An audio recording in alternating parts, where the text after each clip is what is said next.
సమాన నిష్పత్తిలో పంచండి. ఎందుకు అంటే 3% ఉన్నటువంటి మేము 97% ఉన్నటువంటి వ్యక్తులు పరిపాలించాలి. 4% ఉన్నటువంటి మేము 96%గా ఉన్నటువంటి వ్యక్తుల్ని రూల్ చేయాలి. ఇదిగో నీకు ₹1 తినుపో ముష్టి. పోకిరి సినిమాలో ఆలీకి వేస్తాడు చూసా ముష్టి బ్రహ్మానందం, తినుపో ₹1 పండగ చేసుకోపో అని. కానీ మనవాళ్ళు ఆలీలాగా ₹1 ఏం పండగ చేసుకోవాలరా, ₹1 ఏం పండగ చేసుకోవాలని అడగటంలా. అమ్మో మా దయగల మహారాజు ₹1 ఇచ్చాడు, ఇంకా మాకే ఈరోజు సంక్రాంతి పండుగ, ఈరోజు దసరా పండుగ, మాకు ఈరోజు ఈస్టర్ పండుగ అని ఆ ₹1 తీసుకొని కళ్ళగత్తుకుని వెళ్ళిపోతున్నటువంటి జనాలు ఉన్నంత వరకు ముష్టి వేస్తానే ఉంటాడు బ్రహ్మానందం లాగా, ముష్టి ఎత్తుకుంటానే ఉండాలి. ఆ ₹1 చాలా గొప్ప అని భావించేటువంటి వ్యక్తులు, కార్పొరేషన్ పదవి, చిన్న చిన్న పదవులు, నిన్నంట ₹30 కోట్ల పాస్టర్లకు రిలీజ్ చేశారంట. ₹30 కోట్ల గౌరవ వేతనం ఒక్కొక్క పాస్టర్కి 30. ఈ సిగ్గులని యదవలందరూ వచ్చి ప్రెస్ మీట్ పెట్టి ₹30 కోట్ల రిలీజ్ చేశారు, 30 కోట్లని. మరి పిచ్చనాయాళ్ళారా, ₹30 కోట్ల పాస్టర్లకు రిలీజ్ చేశారని సంకలు కొట్టి ప్రెస్ మీట్లు పెట్టే మీరు విశాఖపట్నంలో ఒకే ఒక ప్రాజెక్టులో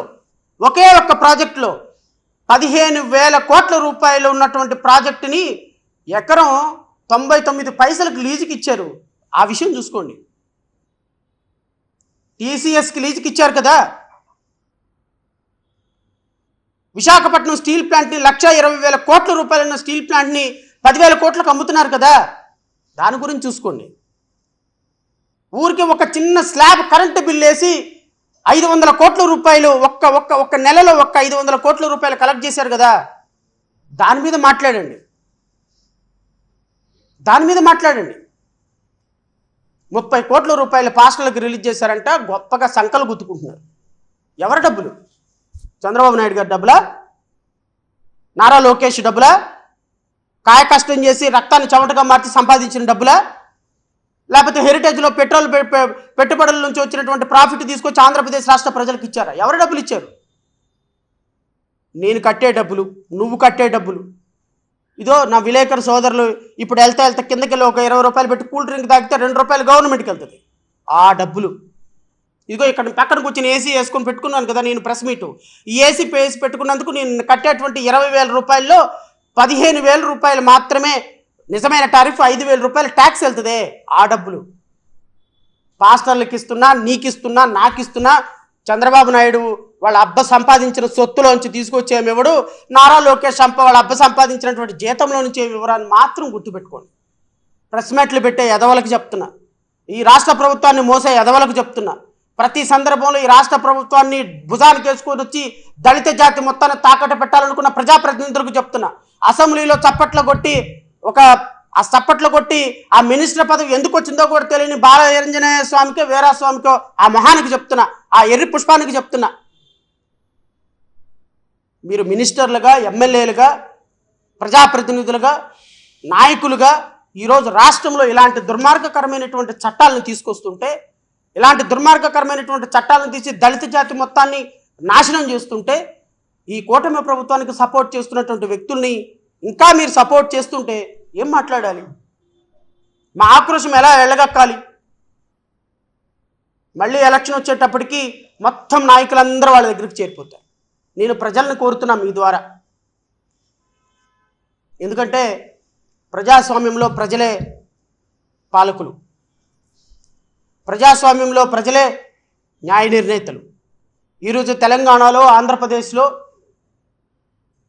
దాదాపుగా 1 కోటి పైన ఉన్నటువంటి దళిత జాతి మొత్తాన్ని నిర్వీర్యం చేసి, ఈ జాతి ప్రయోజనాలను తాకట్టు పెట్టి ఈరోజు 100 మంది రేపొద్దున కొన్ని కోట్ల మంది రోడ్డున పడటానికి కారణమైనటువంటి ఈ చట్టాలని ఖచ్చితంగా జైభీంరావు భారత్ పార్టీ ఖండిస్తుంది. ఈ చట్టాలని ఇప్పటికే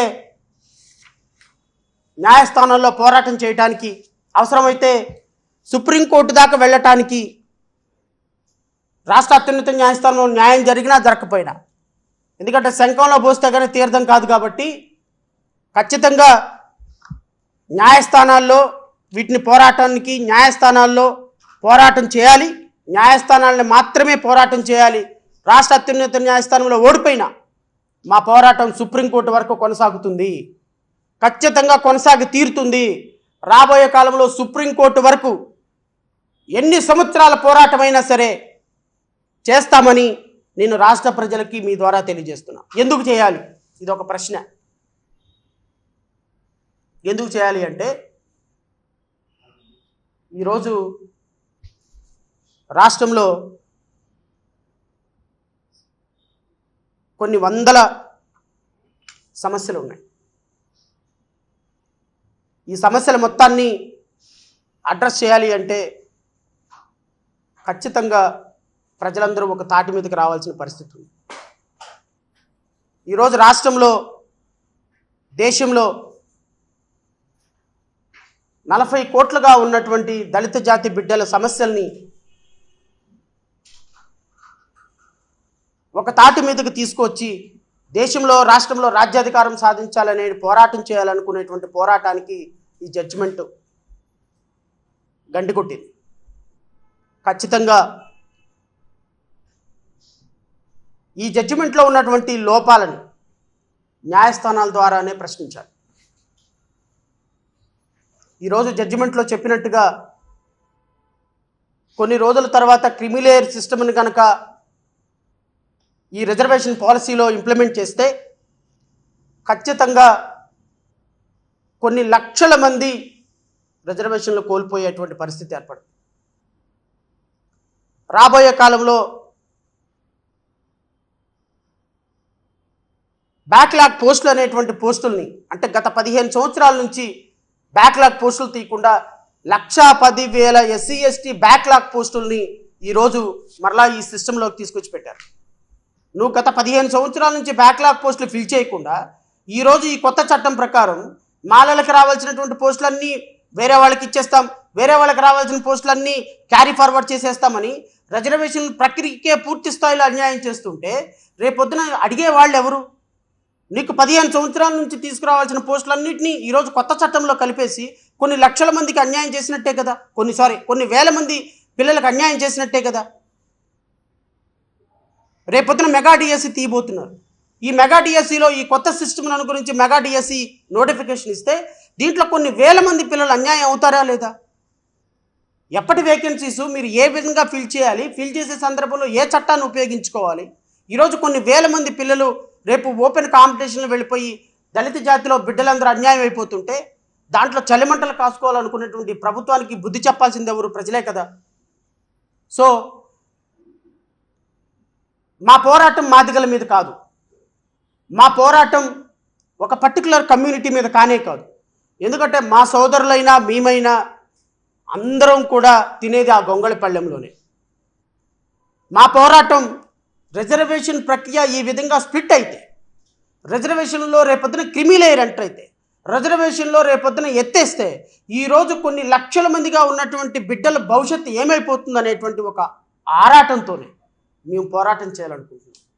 న్యాయ పోరాటం చేయడానికి జేబీఎంరావు భారత్ పార్టీ అంగీకరించడానికి కారణం అదే. ఎందుకు అంటే ఈ రాష్ట్రంలో, ఈ దేశంలో న్యాయ పోరాటం తప్ప ఇంకొక పోరాటం లేదు. న్యాయ ప్రక్రియ తప్ప, న్యాయ ప్రక్రియలో లొసుకలను వాడుకొని ఎవరెవరైతే జడ్జిమెంట్లు తీసుకుంటున్నారో, ఎవరెవరైతే తమకు అనుకూలంగా అఫిడవిట్లు ఫైల్ చేయించుకుంటున్నారో రాష్ట్ర ప్రభుత్వాలని, వాటిని శాసించే స్థాయిలో ప్రజలు ఉండాలి. ఖచ్చితంగా ఒక సిస్టమ్ మొత్తానికి, ఒక రిజర్వేషన్ సిస్టమ్ మొత్తానికి, ఒక పాలసీ మొత్తానికి, ఒక జాతి అవినీతి మొత్తానికి ఇబ్బందికరమైనటువంటి పరిస్థితిని క్రియేట్ చేసిన ఈ జడ్జిమెంటు, తద్వారా వచ్చినటువంటి ఈ జీవోలు భావితరాలకి ఇబ్బంది కనుక, కేవలం నా మాల సోదరులకు మాత్రమే కాదు మాదిక సోదరులకు కూడా ఇబ్బంది కనుక, మాదిక సోదరులు కూడా నష్టపోతారు కనుక, మాదిక బిడ్డలు కూడా నష్టపోతారు కనుక క్రిమిలేయర్ సిస్టమ్ని అరికట్టాలి అంటే ఖచ్చితంగా ఈ జడ్జిమెంట్ ఇంటోటో ఖచ్చితంగా రాజ్యాంగ వ్యతిరేకమైన నిరూపించాల్సిన బాధ్యత ఒక రాజకీయ పార్టీగా మా మీద ఉంది కనుక ఖచ్చితంగా అన్ని రాజకీయ పార్టీల యొక్క సౌజన్యంతో, ఖచ్చితంగా అన్ని రాజకీయ పార్టీలను కలుపుకొని భవిష్యత్తులో పోరాటం చేయడానికి, న్యాయ పోరాటం చేయడానికి, రాజకీయపరమైన పోరాటం చేయడానికి సిద్ధపడతాం. బట్ ఓవరాల్గా ఒక్క మాట అయితే చెప్తున్నా, 2025లో ఏప్రిల్ 17వ తారీఖున తయారు చేసినటువంటి ఈ చట్టం తెలుగుదేశం పార్టీ పాలిట శాపంగా మారబోతుంది. తెలుగుదేశం పార్టీ అధికారాన్ని కోల్పోవటానికి ఈ చట్టమే చుట్టంగా మారబోతుంది. భవిష్యత్తులో తెలుగుదేశం పార్టీ అనేది ఒక చరిత్ర అని చెప్పుకోవటానికి ఒక రోజు వస్తుంది. ఆ రోజున నేను మళ్ళీ మీడియాతో మాట్లాడతా. 2029 తారీఖున అధికారం కోల్పోయిన చంద్రబాబు నాయుడు గారి ముఖాన్ని టీవీలో నేను చూస్తాను. ఈరోజు రాష్ట్రంలో మేము ఎస్సీ రిజర్వేషన్ని కదిలించిన కారణంగానే ఈరోజు తెలుగుదేశం పార్టీ అట్టడుగు స్థానాల్లోకి వెళ్ళిపోయి సింగిల్ డిజిట్కి పరిమితం అయిపోయింది. కేవలం మేము ఎస్సీ రిజర్వేషన్లను కదిలించకుండా ఉండాల్సింది అని బాధపడేటువంటి రోజున మీ మీడియాతో నేను మాట్లాడతాను. ఆ రోజు చంద్రబాబు నాయుడు ప్రతిబింబాన్ని, చంద్రబాబు నాయుడు చంద్రబింబాన్ని, చంద్రబాబు నాయుడు అద్భుతమైనటువంటి ముఖ చిత్రాన్ని ప్రజలకి చూపించి తద్వారా రాష్ట్ర ప్రజలకి రాష్ట్రంలో భవిష్యత్తులో ఏ విధమైనటువంటి దళిత జాతిని విచ్ఛిన్నం చేయాలని చూసేటువంటి వ్యక్తులకు ఏ విధమైనటువంటి సంకేతం ఇవ్వాలో ఆ సంకేతం ఆ రోజు ఇస్తా. ఇది కేవలం చంద్రబాబు నాయుడికే పరిమితం కాదు. This will impact even Telangana minister Revanth Reddy also.